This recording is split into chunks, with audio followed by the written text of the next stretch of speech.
আল্লাহ, আমি ছাড়া এই দুনিয়াতে তোমার গোলামের অভাব নাই, কিন্তু তুমি ছাড়া আমার আর কোনো রব না। তুমি ছাড়া আমার কথা শোনার, আমার ডাকে সাড়া দেওয়ার দ্বিতীয় আমার কেউ না। তুমি কাম করতে পারো, তুমি ক্ষমা করতে পারো, সব গুনাহ স্বীকার গেলাম।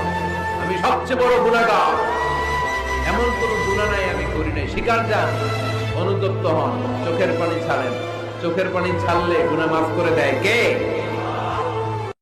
আল্লাহ, আমি ছাড়া এই দুনিয়াতে তোমার গোলামের অভাব নাই, কিন্তু তুমি ছাড়া আমার আর কোনো রব না। তুমি ছাড়া আমার কথা শোনার, আমার ডাকে সাড়া দেওয়ার দ্বিতীয় আমার কেউ না। তুমি কাম করতে পারো, তুমি ক্ষমা করতে পারো, সব গুনাহ স্বীকার গেলাম। আমি সবচেয়ে বড় গুনাহগার, এমন কোন গুনাহ নাই আমি করি নাই। স্বীকার যান, অনুতপ্ত হন, চোখের পানি ছাড়েন। চোখের